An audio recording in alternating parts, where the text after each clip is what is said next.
subscribe to my channel Making Impossible and press the bell icon so that you don't miss any one of my upcoming videos. Yo, what's up friends, I'm Shilazari and welcome back to Making Impossible, the channel that teaches you how to make the impossible and be the smartest person in the room. In today's video, I'm going to be teaching you an amazing card trick which I call the Spectator's card at Spectator's number or Spectator's card at any number. It's a good variation of the any card at any number card trick, but this one is more better because you can do this with any deck of cards anytime at any place, and it's completely impromptu. And the most amazing part is you can actually let your spectator shuffle the entire deck while the trick is going on. So without any further ado, let's start our today's video.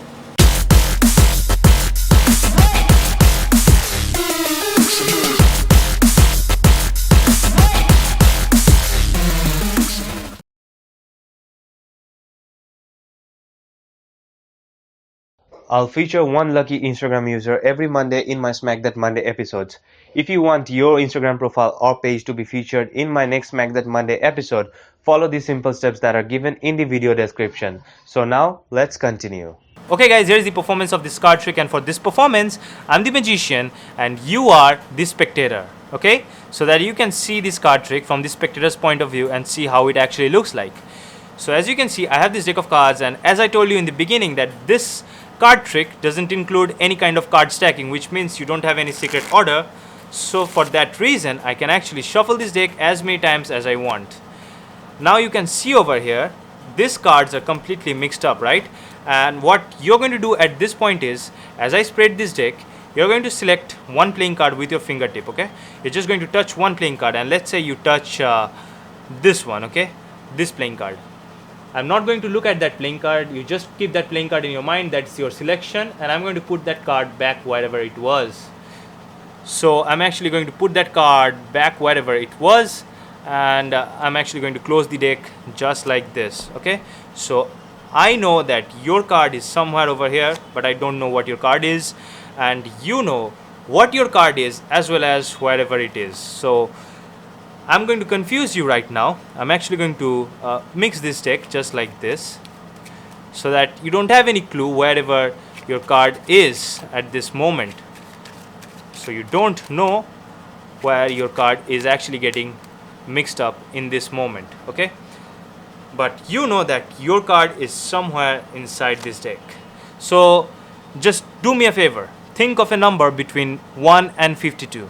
Actually, don't think of a number between 1 and 52, because whenever I ask people to think of a number between 1 and 52, they actually think of a number between 1 and 5 sometimes, and sometimes they actually straight away tell 52. But since I don't have all the 52 cards present in this deck, I'll just put that barrier down to 40, and you might just give me any number which is greater than 5 and less than 40. So just give me a number which is between 5 and 40. Just say a number. And let's say at this point the spectator, that means you, say the number 9. So what I'm going to do is I'm actually going to count down 9 cards, okay? 1, 2, 3, 4, 5, 6, 7, 8, and the 9th card, okay? So we have the 9th card over here. Whatever your card was, you remember it, and that is the same card as the 9th card, the card that you actually chose, right? So this is what the card trick is, and let's see how you can do this card trick. Okay guys, here is how the card trick is done. Now it might look very impossible and hard to do, but it's actually very simple and easy to do. All you have to do is, after your spectator selects a playing card, you have to just control that playing card to the bottom of the deck. So let's say your spectator selects this one, and you're actually going to control this playing card secretly to the bottom of the deck without your spectator knowing. And in the performance, I did the same thing. I did the curl control. If you want to learn the curl control, I have a tutorial for it, and the link to that curl control will be given right in the description box as well as in the cards. And after the curl control, what you're going to do is you're just going to do some false overhand shuffles, which means you're actually going to retain the bottom card while doing the overhand, and you can do that by just grabbing onto the bottom card and then pulling out the rest of the cards while your hand is like this, okay, so that the spectator can't see that you are retaining the bottom card, which is their card, and you're just doing some overhand shuffles just like that, and you're still keeping their card to the bottom of the deck, okay. So this is the first thing, and this is the basic thing, that you need to have your spectator selected card on the bottom of the deck. Okay, so when you have the spectator selected card on the bottom of the deck, you're well and fine to do this trick. And now if the spectator wants to shuffle this deck, what you need to do is you need to take a pick at the bottom card, and you're going to do that by while you're actually giving this deck to your spectator for shuffling. So while you're giving this deck to your spectator, you're actually going to turn this side a little bit, and you're going to see what this card is, and this is actually the spectator selected card. So after your spectator shuffles the deck, you can still find their card casually while you are looking through the cards, and then you are going to put this card back to its position, that means the bottom of the deck. Okay, so this is how you're going to keep their card to the bottom of the deck. But if you want to know their card from the beginning of the trick, you might actually force them a playing card. For example, let's say this is the 4 of diamonds, and then I'm going to actually ask them to say stop, and when they say stops, I'm going to force the 4 of diamonds to them. Okay, so this is how you might know what card the spectator has selected, so that you can bring that back to the bottom of the deck whenever after the spectator has shuffled the deck. So that is a most important thing in this trick, and that is the basic thing, that the card should be on the bottom of the deck. Then what you're going to do is, as you're holding the card just like this, as you're holding the deck, you're actually going to come over here and you're going to pinch right over here, so that the bottom card actually buckles up just like this. And as it buckles up, what you're going to do is you're going to hold the deck in the middle grip just like this, maintaining that gap that was created by that buckle. Okay, and then what you're going to do is you're going to ask your spectator to give you any number between 1 and 52, and then again you're going to stop him or her, because you know that their card is actually on the bottom of the deck, and if they say 1, 2 or 3 or maybe 4, it's actually not going to work. This trick is actually not going to work. So for that reason, you need to ask them to give you a number between 5 and 52. But since you're not sure that how many cards are present in this deck, and since you might not want to count till the end of this deck, for that reason you might also just close the barrier down. Okay, you might also just shorten the range of the values from which the spectator is going to select a number. So for that reason, you can say to them that see, whenever I ask people to just give me a number between 1 and 52, they usually give a number between 1 and 5. So I'm just so much obsessed with it, I just don't want any number between 1 and 5. And sometimes they also, not sometimes, many of the times they give me the number 52. So I also don't want to hear that number 52. Okay, so I want you to give a number which is somewhere inside the deck. Okay, somewhere around the center of the deck. So give me a number between 5 and 40. Okay, so this is how you're going to convince your spectator to give you a number between 5 and 40. And whatever the number is, let's say they give you a number which is 10. What you're going to do is you're going to actually count 10 cards onto your other hand with this break under the bottom card. Okay, with this break above the bottom card, above the bottom card. And then what you're going to do is you're going to count cards just like this. You're going to start off slowly and you're going to end slowly, but in the middle you're going to actually do this counting a little fast. So you're going to count just like this: 1, 2, 3, 4, 5, 6, 7, 8, and you're going to slow down.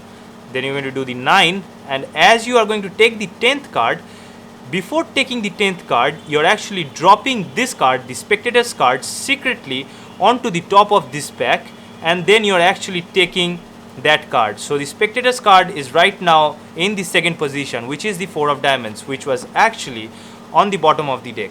Okay, so I dropped that card onto the actual 10th position, and then this is the 11th position. Okay, where the card is dropping on the spectator selected card. Then I do a double lift and I show that this is the 10th card, which is the spectator selected card. This is how I do this spectator's card at their number, or spectator's card at the spectator's number.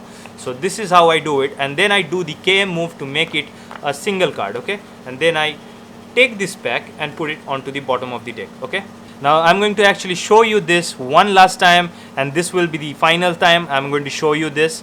And this time I'm going to use a blue card as the spectator selection. Okay, so that you clearly understand what is actually happening.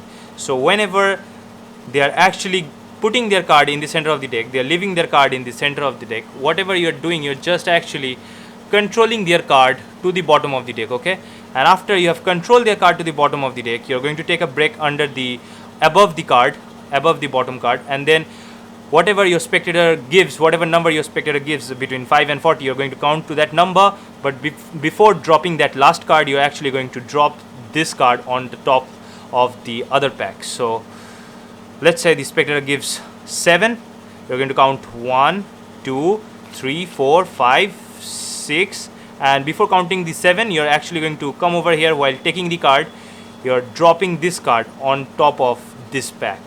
So this happens simultaneously as you take this card. So it happens like this, and it all actually gets covered under the motion of taking the card. Okay, so you have to be swift, you have to be quick while counting, but while actually dropping this card, you have to be slow, because you have to drop it at the perfect position.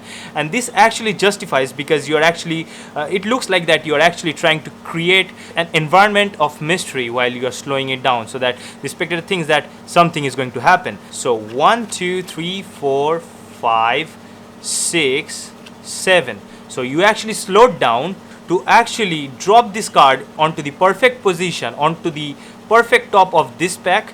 But for the audience, you slowed down to create a mystery that something is going to happen. And this is how you're actually doing this card trick. And from this point, you're actually doing the double lift. And as you can see, there is no duplicate blue cards over here. That means that is the card that the spectator has selected. You're doing the double lift, and then you're doing the KM move to make this a single card. That means you're stripping the top card from its pack to the top of this small pack. Then you're actually going to take the small pack and put it under the bottom of the main deck. Okay, because if you put it under the bottom of the main deck, it actually camouflages with the entire deck, and the spectator won't know how many cards were actually kept under the deck. And this is the entire tutorial for this card trick. So I hope you enjoyed learning this amazing card trick. Make sure to give this video a thumbs up if you did so. And don't forget to follow me on Instagram at @Shol_Zari. Also, if you have any questions, you can use the comment section for that. And don't forget to subscribe to my other channel, which is a pretty savage channel. I post funny videos over there.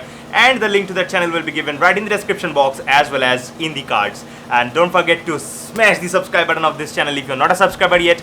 And turn on the post notifications so that you don't miss my upcoming videos and my future Smack That Monday episodes. Peace!